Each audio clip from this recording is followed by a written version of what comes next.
Nkwaniriza nate gwe mukwano gwaffe atugobera updates eggwanga erya Iran erivuddeyo ne liwakanya ebyogerwa nti waliwo okuteeseganya wakati w'eggwanga erya America n'eggwanga lino erya Iran, era bano bavuddeyo ne beegaana ebyokuteeseganya wakati w'amawanga gano abiri.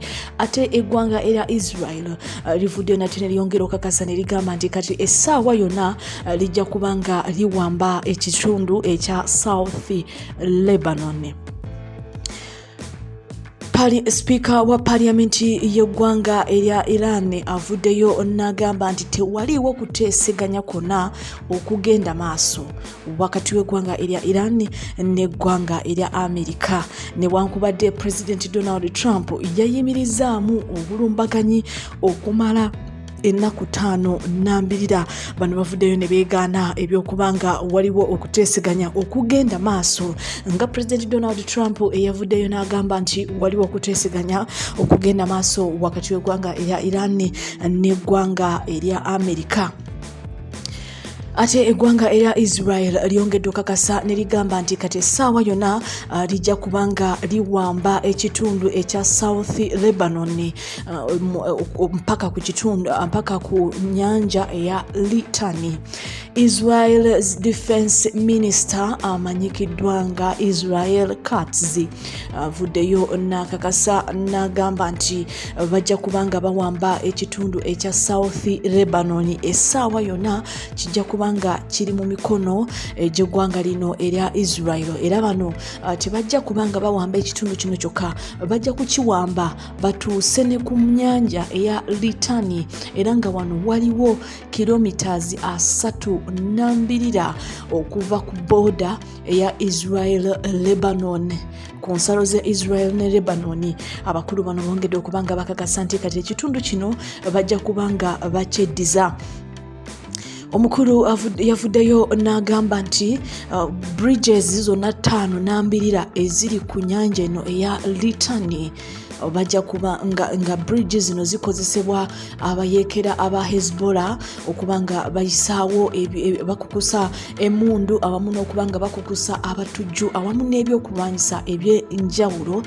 Kigambibwa nti amagye g'eggwanga era Israel gakola obulumbaganyi era gagenda maaso n'okubanga gasaanyaawo ebyokulwanyisa bino awamu n'okubanga gasaanyaawo abayeekera bano aba Hezbollah abadde nga bakozesa ennyanja eno eya Litani. Kakati amagye aga Israel gongedde okakasa ne gagamba nti kati ge gajja okubanga gafuga bridge zino era ne security zones zonna bajja kubanga baziwambira ddala mpaka ku nnyanja eno eya Litani. Kati zono bino yabyogedde ng'akyaddeko mu center y'amagye oba mu base alina base y'amagye g'eggwanga era Israel gakyaddemu. Omukulu mu kwogera yagenze maaso n'okubanga agamba nti abayeekera bano aba Hezbollah abadde nga beefudde ekirala, yavuddeyo n'agamba nti kati essaawa yonna bajja kubanga babakolako. Kigambibwa nti abayeekera bano aba Hezbollah bazenga bakola obulumbaganyi ku bannansi abawangalira mu bitundu bino kumpi n'ennyanja eno eya Litani, ne basaanyaawo ebintu by'abantu, ne basaanyaawo amayumba g'abantu, kwegamba nga embeera si nnungi. Kakati abakulu bano bongedde omukulu ono Defense Minister yavuddeyo n'akakasa n'agamba nti kati balina enteekateeka ey'okuwamba ekitundu kino ekya South Lebanon. Kati zono yavuddeyo n'agamba nti enkumi n'enkumi z'abantu bannansi abawangalira ku South Lebanon abasinga badduka oluvannyuma lw'okubanga wabalukawo olutalo, era kigambibwa nti mu mwezi guno gwennyini abasinga bongedde okubanga basulawo amaka gaabwe nga banoonya obuddamu mu bitundu ebirala. Era omukulu yavuddeyo n'agamba nti bano tebajja kudda mu kitundu kino era mpaka ng'ebyokwerinda bitebenkedde. Era omukulu yavuddeyo n'agamba nti bo balina ekigendererwa ekyokubanga bagenda maaso n'okubanga bakola okuwamba naddala ekitundu kino ekya South Lebanon.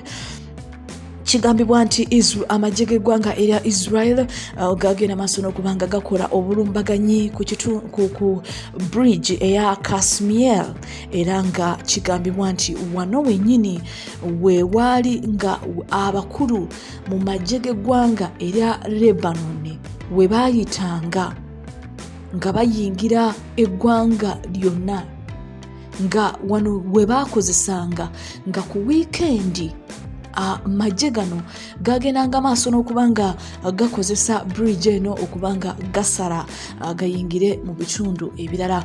Wabula kigambibwa nti Pulezidenti w'eggwanga erya Lebanon Joseph Om yavuddeyo n'agamba nti kati Israel egenda maaso n'okubanga egezaako okuwamba eggwanga lyonna naye nga eyita mu kuwamba South Lebanon. Omukulu yavuddeyo n'agamba nti kino kyongedde okukakasa nti Israel eri mu kumenya amateeka ag'ensi yonna, ama international law, okubanga gayingirira amawanga amalala awamu n'okubanga Israel egezaako okubanga ewamba eggwanga lino erya Lebanon. Ate bannansi mu ggwanga erya Lebanon bongedde okubanga beeraliikirira nti eggwanga erya Israel lyandibanga lyagala okubanga lyawula South Lebanon ku ggwanga lino erya Lebanon okulaba nga bagezaako okuyingirira eggwanga lyabwe, nti kyandibanga kino kiraga nti waliwo enteekateeka eya Israel okubanga ewambira ddala Lebanon, nga esooka n'okubanga eyagala okuwamba ekitundu kino ekya South Lebanon. Era abantu abasinga bongedde okulaga nti batidde, newankubadde millions ne millions z'abantu zadduka mu maka gaabwe oluvannyuma lw'okubanga olutalo lwaddamu okubanga lubalukawo omwezi guno ogwokusatu 2026. Era abasinga badduka mu bitundu bino ebya South Lebanon, nga abasinga batidde n'okubanga baddayo. Wabula kyongedde okubanga kitiisa, kigambibwa nti Israel yandibanga erina enteekateeka ez'okubanga ewamba eggwanga lino erya Lebanon. Wabula kigambibwa nti bino byonna bimenya amateeka aga human rights, era bino byonna ebigenda maaso bityobola eddembe ly'obuntu. Kigambibwa nti miliyoni ey'abantu yakadduka mu ggwanga lino erya Lebanon obukyanga olutalo ne lubalukawo wakati w'eggwanga erya Israel n'eggwanga erya Lebanon. Era nga kigambibwa nti kino abantu bangi kyabakosa nnyo, abasinga bagafiiramu abaana baseparatinga n'abazadde baabwe ate n'abakadde tebasobola kubanga basimatuka olutalo luno. Okusinziira ku Lebanese Health Ministry, kigambibwa nti abantu abasoba mu 139 nga kuno kuliko 79 women, 118 children bebakatibwa mu lutalo luno mu bulumbaganyi obwakolebwa eggwanga erya Israel obukyanga olutalo luno lutandikawo. Kakati kigambibwa nti embeera yo eyongedde okubanga eyononeka wakati w'eggwanga erya Israel ne Lebanon, ng'obulumbaganyi bukyagenda maaso, ate nga ne Iran ekyagenda maaso n'okubanga erwanagana ne Amerika, ng'ate abakulu bavuddeyo ne beegaana ebyokubanga Amerika yagambye nti waliwo okuteeseganya okugenda maaso. Bo bavuddeyo ne babyegaana ne bagamba nti Amerika erimba, abakulu tebamanyi kuteeseganya kwonna okugenda maaso, tebalina kye bamanyi ku kuteeseganya kuno kwe bagamba nti kugenda maaso. Stay tuned.